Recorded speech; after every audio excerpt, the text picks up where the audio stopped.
रात के करीब 1:30 बज रहे थे। आर्यन अपनी पुरानी बाइक से शहर से अपने गांव लौट रहा था। रास्ता बिल्कुल सुनसान था और दोनों तरफ घने पेड़ थे। उस दिन चांद की रोशनी भी मध्यम थी, जैसे आसमान भी किसी बात से डरा हुआ हो। अचानक एक मोड़ पर आर्यन की बाइक बंद हो गई। उसने काफी कोशिश की, लेकिन इंजन स्टार्ट नहीं हुआ। सन्नाटा इतना गहरा था कि आर्यन को अपनी ही सांसों की आवाज साफ सुनाई दे रही थी। तभी उसे थोड़ी दूरी पर एक पायल की छनकार सुनाई दी। छन, छन, छन। आर्यन ने चारों तरफ देखा, पर वहां कोई नहीं था। उसने सोचा शायद हवा की वजह से है, पर दिल ने कहा कुछ गलत है। उसे लगा जैसे कोई उसके बिल्कुल पीछे खड़ा है और उसकी गर्दन पर ठंडी सांसें महसूस हो रही हैं। तभी एक भारी कांपती हुई आवाज आई। बेटा, थोड़ा आगे तक छोड़ दोगे? आर्यन ने पलट कर देखा।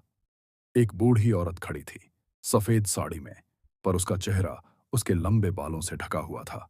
उसके हाथ अजीब तरह से मुड़े हुए थे।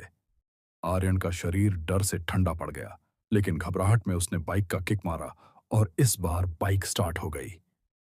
वो औरत पिछली सीट पर बैठ गई। आर्यन ने डर के मारे बाइक तेज चलाई।